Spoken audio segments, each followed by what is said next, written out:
special Saturday edition of Orange and Blue today because can't stop, won't stop. Na. Cecil, Lammey, Andrew Mason, Denver Broncos, and you're in Indianapolis right now, Mace. So let's break this game down. It is the quarterbacks. We're going to talk plenty about that. But it's also much more than that, the preseason opener for the Broncos. Much more than that. The competitions go on down the line. And even though you shouldn't make too much of that depth chart that was issued earlier this week with Zach Wilson as the number 2 and Bo Nix as the number 3, we know that isn't the case based on what we're seeing on a day-to-day basis. And, oh, by the way, how the quarterbacks are going to be used in the next 2 games. But there are some kernels of truth there where you see Riley Moss or Damari Mathis at the second cornerback spot. Luke Wattenberg or Alex Forsythe at center. Jonas Griffith or Cody Barton at inside linebacker next to Alex Singleton, and Trenton Gill or Riley Dixon at punter. So there are some competitions to watch. And I don't know what to make of Friday because it was a glorified walkthrough, but I thought Riley Moss performed well. So this is the opportunity. I'd say a guy like Moss, you have a strong preseason, it starts Sunday. That's how you can cement that where it's no longer an or. Forget about Friday because, like you did say, it was a glorified walkthrough. I think I think what we can get from that, and we can't say very much, obviously, are some ideas of what we're going to see conceptually from the Broncos on Sunday. But that's the sort of thing that per regulations of watching practice, we can't really get into. But what I can get into is I thought Riley Moss, 3 of the 4 days leading up to that, I thought were promising days for him. And so I'm always looking at the multi-day trend. I think we're seeing Riley Moss ascend and maybe Damari Mathis, not so much retreat as hold steady. And with Riley Moss, he's longer, he's faster. If he gets his technique refined just a bit, the ceiling for him is pretty high because when you talk about the length and speed, these are 2 things that obviously you can't coach. And if he gets the other coachable stuff polished just a bit, this is somebody who could be one of the league's better corners. But I think the next step for him is actually getting out there, getting practical game experience, and then also responding to when he inevitably gets beat, because that's the name of the game at corner, is how you respond when you give up a 40-yard pass. Right. And, correct me if I'm wrong, Mace, because it's been a week. But I believe it was Wednesday when Devon V got him in the end zone.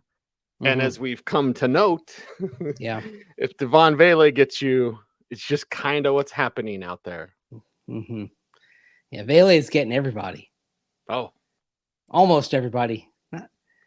He hasn't gone up against Pat Surtain no PS2 yet. Yeah. Yes. So he's taken out all comers, which is pretty much everybody in that room except PS2, which is why I know I've said this before. I really hope that when you have the Packers joint practice coming up in a little under a week, which respectfully to the preseason games, I think that joint practice is actually going to be really the most important day of the summer. Yeah. I'm hoping the Broncos give Devon Vele some opportunities against the Packers' first-team corners. I'd love to see him go against Jair Alexander. Would love to see that. Just for a learning experience, but at the same time, what if he makes a play on him? Think what that would do for him. Because you're starting to hear, and this is a big, bold comparison, I know, but you're starting to hear the name Marcus Colston come up as a comparison. Not strictly in terms of size. Colston long and tall like Devon Vele, but a little bit thicker of a build. I mean, he was 225. But in terms of being that 7th round pick who impressed, made plays, came out of nowhere, and found himself with a role that nobody imagined when he was drafted. The Broncos have a pretty stout receiver core at this point, but if we keep seeing Devon V make plays, and if he goes out there and makes some plays against first-team cornerbacks, maybe he gets a look against some of the Colts first-teamers on Sunday, and it looks like the Colts are going to play their most of their first-teamers in this game. Then you start saying, okay, he's maybe ready for more than we anticipate. Yeah, we'll see about that. And the thing with Vele is Coach mentioned it with Jaleel McLaughlin last year when McLaughlin was making plays in the preseason. I was like, well, we can't hide him on the practice squad. Vele with a big preseason. Yeah. Camp is one thing, but if he does this in a game, you can't hide him anymore.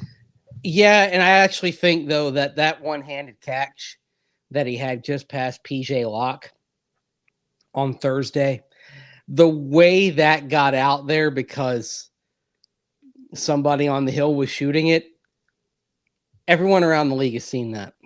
Oh, yeah. Mm-hmm. And or maybe not everyone literally, but every team has people that are monitoring social media for all the data they can mine. Rest assured that the Broncos have people doing this on other teams as well, looking for the clips that get out there. What can you get from that? And believe it or not, that clip, you can get quite a bit from it. And so with Devon Vele, the secret's out on him. And now it's no longer, we're not going to draft him because he's overaged. It's, okay, this guy can play. Mm-hmm. So you're not thinking of him as being the oldest prospect in this year's draft. You're thinking of him as a receiver who may well be hitting his stride and able to contribute at a pretty high level. The time for slipping him through may have already passed. I would say if the Broncos could not have had that clip go out, they would be probably happy about that. I've said this among those of us in the media.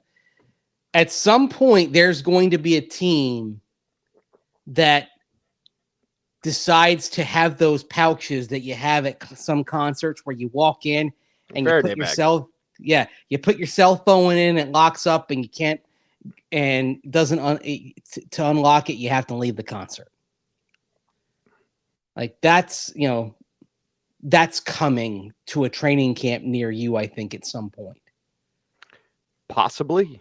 Just possibly. Yeah. And if concerts can do it, why can't NFL teams do it in theory, right? They should. Concert venues can do it. I'm not saying they should. I'm not advocating it. I'm looking over the horizon here because most teams want to keep having fans at practice, but they also don't want those clips getting out. That's why we can't say like the numbers or the stats of things. Mace, when I watch practice, I look for formation. And you said that Vele play. I don't want to get stuck on it too much. You can tell route combination. You can tell coverage. You can tell if there's any sort of window dressing, pre-snap motion. Like those are the things that I'm looking for. I'm looking for stacks. I'm looking for bunches. I'm looking for leverage. Middle field open, middle field closed. Very first thing I look for. And we can't say that. I'm doing it for my own brain. Teams can see everything like that because that's what they're looking for as well. There were more than a few morsels there. Yeah. For those who know what they're looking for, more than a bit. Yep. More than a few morsels also at the running back position. Yes. I'll get back to the wide receivers too. Maybe we should just stick with that because I think Marvin Mims needs a big preseason. Not to make the team, but just to have him feel better about his role as the number 3 guy. Yeah. A big preseason specifically on offense. If it happens on special teams, you know what? It's a Pro Bowler. Watching the way he moves on kickoff drills, you can see in that area, the confidence and verve is just fine. Mm-hmm.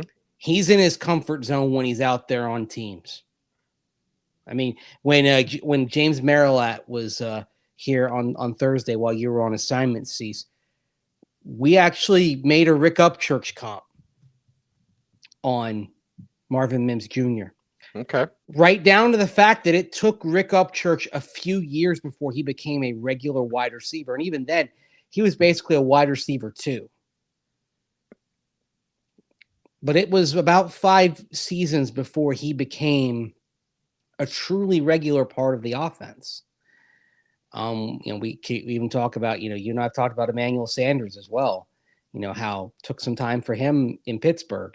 And then, of course, it goes to Denver. We hope that doesn't happen here, that the Broncos get to, squeeze all the juice and get everything out of Marvin Mims Jr.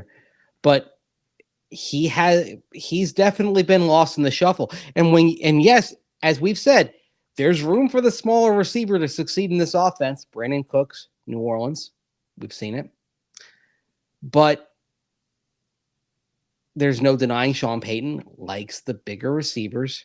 And if he's got good, bigger receivers who can be productive, he will probably ride with those guys because that's more of his favored type, especially for the slants and crosses that are part and parcel of this offense. Think of the red zone. Think of Vele's the third guy, right? Sutton, Reynolds, Vele. It's a lot of length. Yeah. Throw it up. The long branches. Trees with long branches, like just reach out into the sky. Grab those passes. Yes. I think about Troy Franklin's emergence as well. Now it's 50-50 every day because it's like a big play and then he drops it and then a big play and he catches it. But if he has a big preseason on offense and Mims doesn't, now, I mean, that's right in Mims territory. That's a small, fast receiver. Well, I mean, Troy Franklin is like 6'2", right? He's got more length to him. The thing with Troy Franklin is the build is so narrow. He's probably, ideally, you'd like to get 10 more pounds on Troy Franklin and not lose his speed. 10 more good pounds of muscle on him. But this is also where we start kind of doing the roster calculus. And I think we'll do more of this early in the coming week on the Monday and Tuesday. The Broncos don't have practice. But Courtland Sutton, Josh Reynolds, Tim Patrick, Troy Franklin's making this team no matter what. Marvin Mims Jr., Devon V, if he's your 6th receiver, if you do keep 6 receivers, there are a host of names that people know that are not going to be around. Brandon Johnson's been a contributor the last couple of seasons. Barring injury, I don't think there's room for him at the end this year, at least not on the 53. Lil Jordan Humphrey, key special teamer, had that long catch and run from Jarrett Stidham in week 17 last year. I think they'll try to get him through the practice squad and then use the elevations to have him play early in the season, particularly on special teams. But I don't see room for Lil Jordan Humphrey on the 53 right now. Injuries could change all that. Knock on whatever surface you can find. This is not wood, but I'm going to knock on it. I think it's like granite or marble or something. It's the Marriott, so it's something special.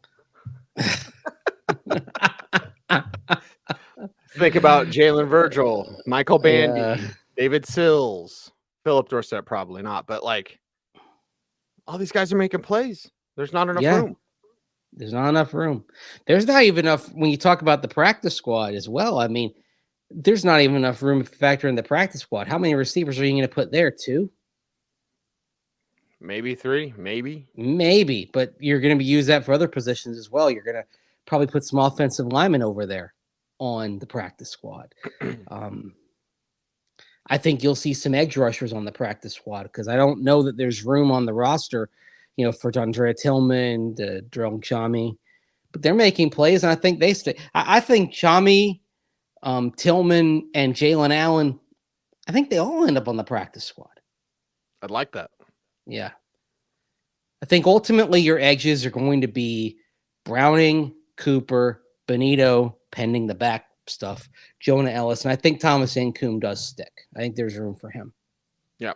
That's where the preseason, like if Nkum gets a sack or a pressure or two, now I'll tell you what. 53. Speaking of games, a guy who had a big practice on Thursday, a practice that even though it wasn't full pads, it was a lot of red zone and it was goal to go, a lot of high leverage type stuff. A guy who had a big day was Elijah Garcia. We haven't talked much about him, but Garcia was the gamer who came alive when we turned the page last summer from practice to preseason games and managed to hang around and then played briefly, got a sack. If Elijah Garcia comes out there and makes some plays, what's the conversation there? And this game may be his best opportunity, Cease, because as Sean Payton was talking about on Friday, we're not going to see any Wazirike in this game, but we're probably going to see him next week when they play the Packers. And it's interesting. We promised we would talk about this on Friday, but going up against Anthony Richardson is good for a guy like Garcia. He might run right to you. You get some middle pressure, and he's going to try to run around. He might run right into you. Do you think Garcia is really going to rotate in when Richardson's out there, though? Perhaps. I think we're talking more about him going after Sam Ehlinger. Oh, well, then it's easy pickings. Pick him off. You don't think much of Sam at all, do you? No, not at all. Not saying he's on my Mr. Rattler list, but no, not at all. But I think that's good. And here's the thing to note, Mace. It's very important before I forget. It's one preseason game. Okay. C.J. Anderson played one preseason game, got hurt, and made the 53. I remember. It was the Broncos' last trip to the park that for many years was known as Candlestick Park, back home to Northern California, which always, whether it was Oakland or San Francisco, seemed to bring out the best in him. Or I should say not San Francisco, but Santa Clara, because, he had a big game in the Super Bowl. He always loved going home. Yeah. Did CJ. And that was the only, 2013, that was the only game he got. Wearing jersey number 9, if I recall correctly. 9 or 39. I can't remember. I can't remember which one he might have worn both. I think he wore 9 in the preseason, and then I want to say he was 39 in that regular season. Was he 39 in the regular season when he barely played? He gets into Super Bowl 48, and him, Nate Irvin and Demarius. Okay. No, he was already 22. So I think he went through 9 and 39 in that preseason. In training camp. Yeah. In training camp preseason, and then only 22 in the regular season, according to Pro Football Reference. But yeah. And then even then, it took him a while in 2014 to really kind of work his way in the rotation. First half of the season, he was barely used. And then again, the Northern California thing, as Raiders game. Rabbit hole, the Raiders game when he took off and he had 163 yards from scrimmage. Yes, I'm looking it up. It's not off the top of my head. Hey, that screen pass, he ran like 100 yards. Remember on that screen pass, went for a touchdown because he was zigging and zagging back and forth. I know, like a 40-yard play, but he ran 100 yards. Seems like one of your favorite players to cover, one of my favorite players to cover on an individual level. I don't know if I've been happier for a player watching a play as when CJ took that one that meandered and wandered and ran around and then took it to the house, because that was his arrival in the NFL. And amazing that he did not play regularly until November and he made the Pro Bowl that year. That said a lot about how far he came. You see it once in a while. Gary Brown did it. I don't know if he was a Pro Bowler, but in 8 games, he had 1,000 yards. CJ didn't do that. But we've seen those backs. I think Kevin Jones did it with the Lions, where they get into like half the season, but they're really, really good. And that's what the preseason can show us. And that's what I'm looking forward to. It's like, we talk about Mims. Can you do more on offense? Jaleel, can you pass protect? Can you do a little more? Because right now he's just the receiving back. Yeah. Not to make too much of Friday, but the guy who seemed to be reading holes really well on Friday was Blake Watson, who I think we can accurately say has not had a good camp to this point. He started off on the NFI list. He's gotten better, but it's been a rough start. He's put the ball on he had a couple of drops. He had a fumble that was forced by Art Green. But there were a couple of runs he had Thursday that you saw that looked pretty good. And there's always somebody that is struggling, that isn't doing great.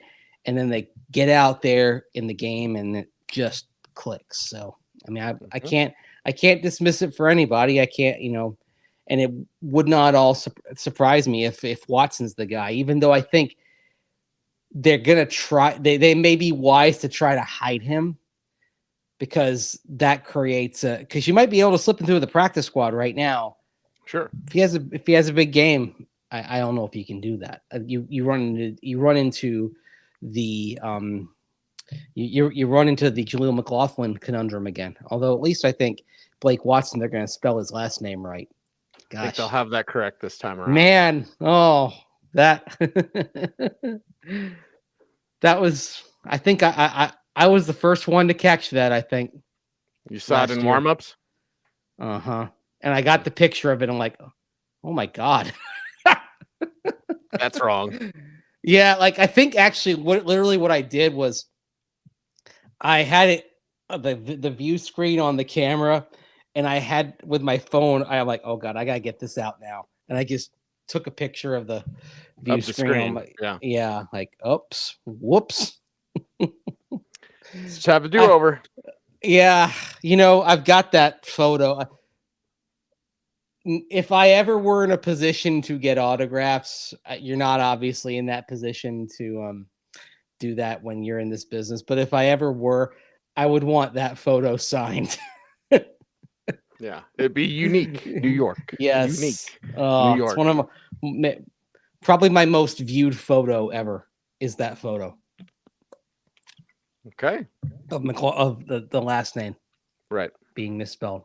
But yeah, there's going to be somebody we're going to be talking about Sunday night and Monday. That's the exciting part. I mean, that's, we kind of poo-poo preseason. And I think, a question that I was going to ask Sean Payton on Friday, but I got the leadoff question, so I had to ask about what went into the decision to start Jarrett Stidham.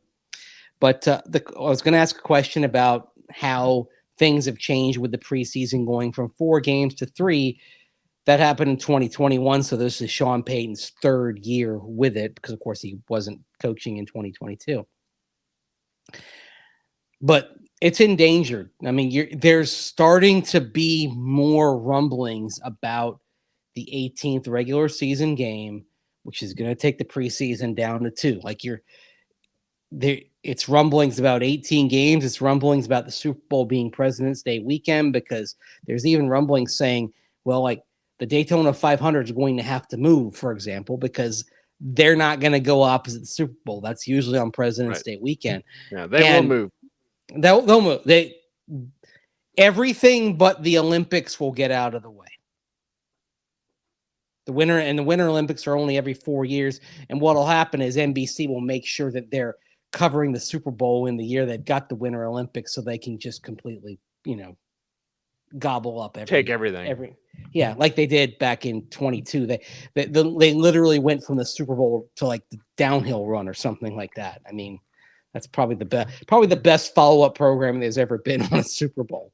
But the thing is, what does a 2-game preseason look like? Because by going from 4 to 3, it was interesting. Everybody still treats the last game like not so much a throwaway, but okay, everyone who's on the fringe, this is your last shot, and we don't want to get anyone of value hurt. Right. So you converted that game from the 4th to the 3rd.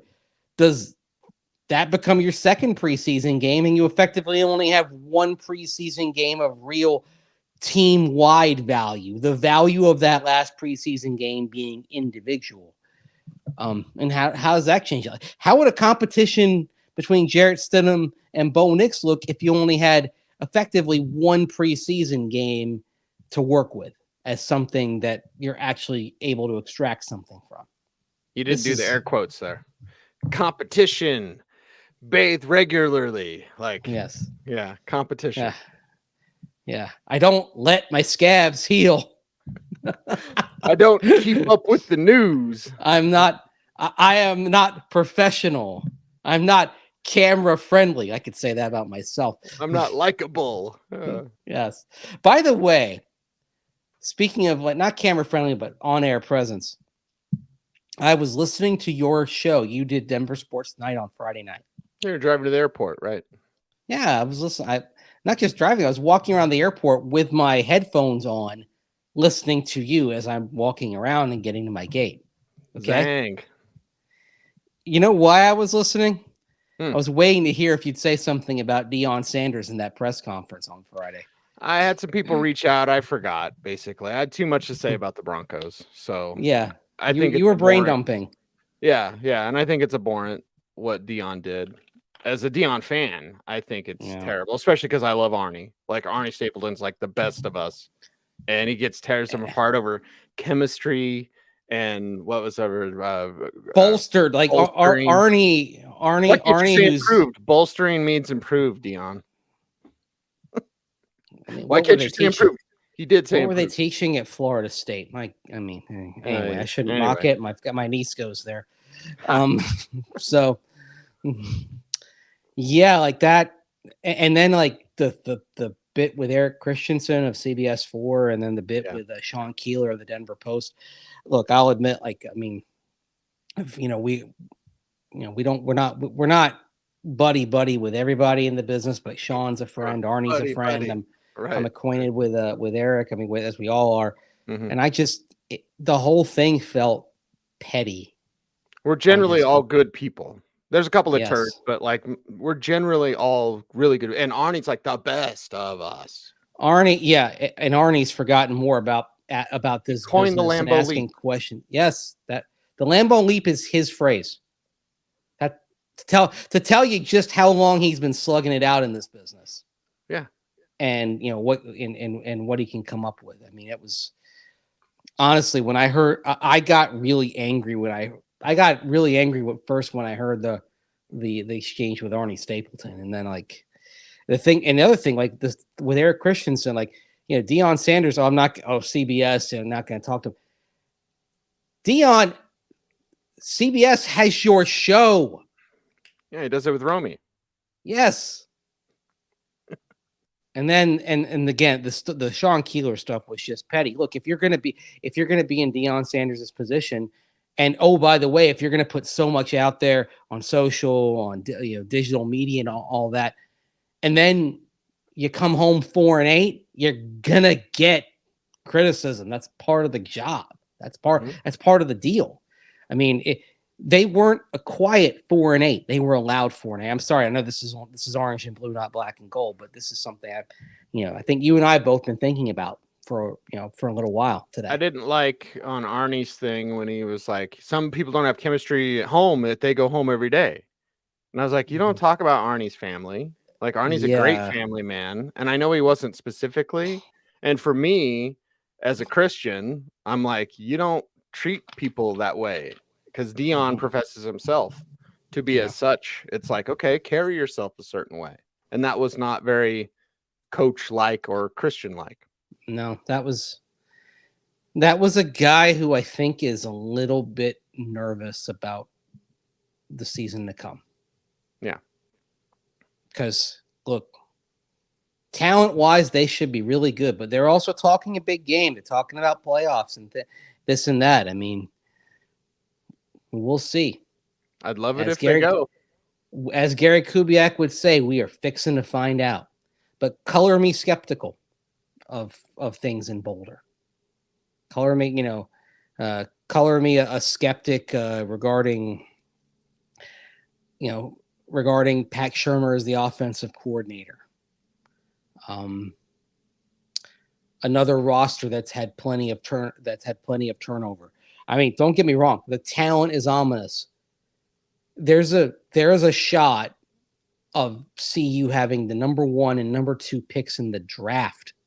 I don't think a great shot. I don't think it will happen, but it's not out of the realm of possibility that Shedeur Sanders and Travis Hunter could go 1-2.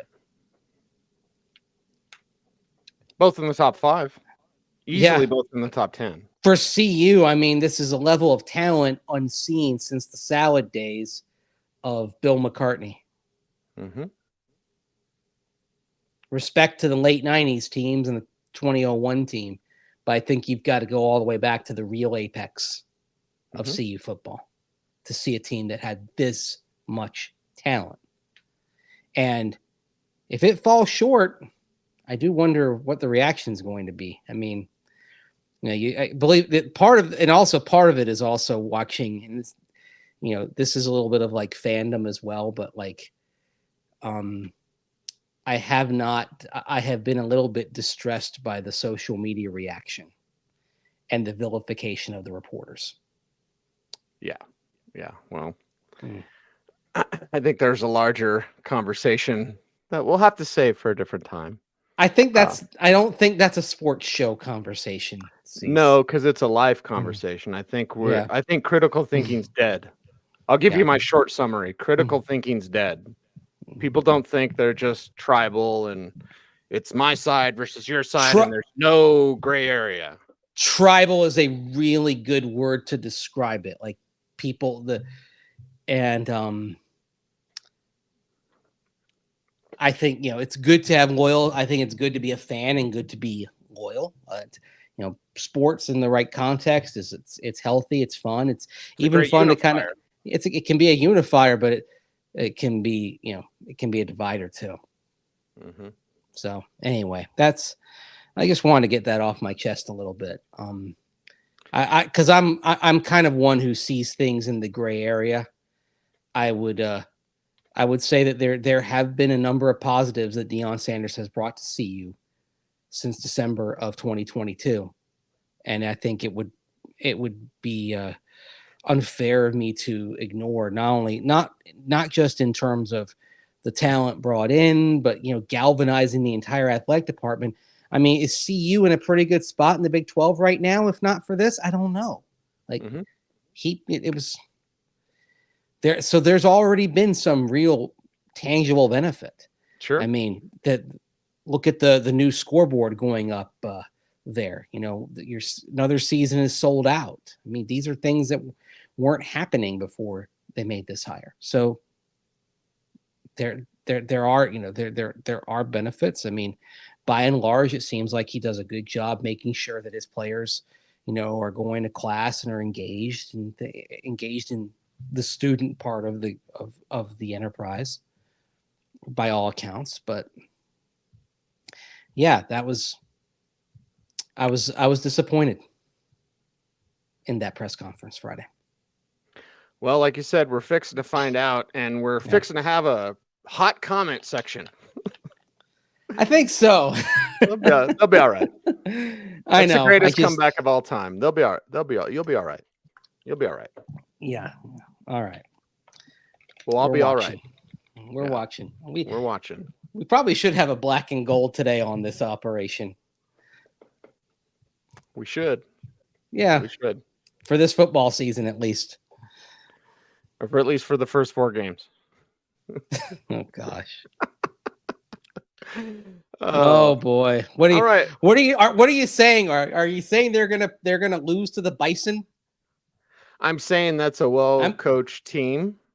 And I'm curious if CU can be a team, because last year they were about 20 guys at Lake Shadur and 70 guys that were not in the clique. Yeah. So can they be a team when they're facing a team? Yeah. Not just a team, but a program. Because North Dakota State remains one of the best programs in FCS despite losing coaches. It's bigger than whoever is on the sideline at that moment. It's a philosophy. It's a program.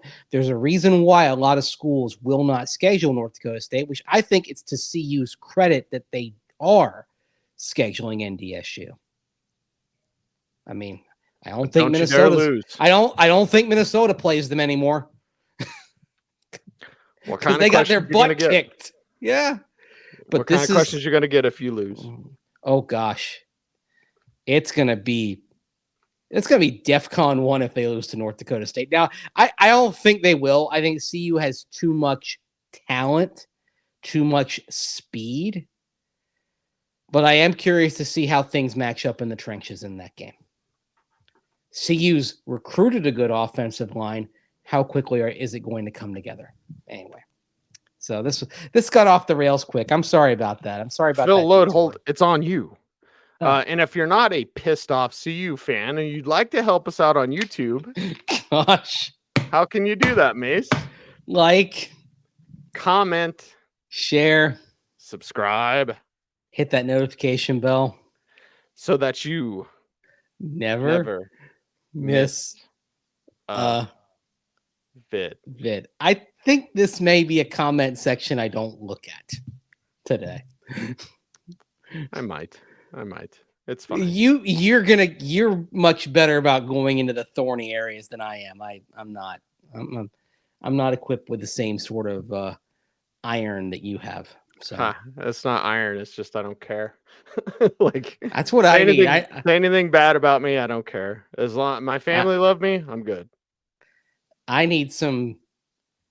Can I say just the letters? I need some DGAF in myself. I think. Yeah, and what's great, I'll throw in a final preseason note, a little extended cut for everybody. Players have DGAF mode faster because there's only 3 preseason games. Yeah, that's true. The 4th preseason game could be your Terrell Davis eating a hot dog. I know that wasn't the 4th one. That was the Japan Bowl, right? In 95. Yes. But it's like now that you only have 3 games, right now, Sunday, you will see DGAF mode from players. Yeah, because here's the thing. You got to do well in that game to get more playing time in the next game. And by the 3rd game, the decisions are already made. Yep. By and large, there isn't much needle moving in that 3rd game. Mm-hmm. And yet that's the one that's on network television. It's on CBS, and Sean Payton was commenting on Friday how he has to, because it's on a network, he's got to make some players available for an interview during the game. Yeah, that's like his big thing. He's still on the no sunglasses, no bucket hats, no in-game interviews, and certainly no in-game proposals. Menelik Watson. Yeah, we've seen a lot. So, yes. Oh, gosh. We all thought it was so nice. Oh, isn't that cute? That's special. Like, oh, what a moment. And now it's just one of those moments that kind of symbolizes 7 consecutive losing seasons and why the Broncos had to go for the radical change. And it's funny to connect to, we were talking about CU for a while. CU had to go for a radical change because of where the football program was. And the Broncos had to go for a radical change. Someone like Sean Payton, who has basically altered everything from a football perspective. Personnel, schedules, you name it. It's a different show. Look at this bonus content people are getting. Look at that. If you stuck around after the CU talk, you get all this. Right? Yeah. Coming back for more.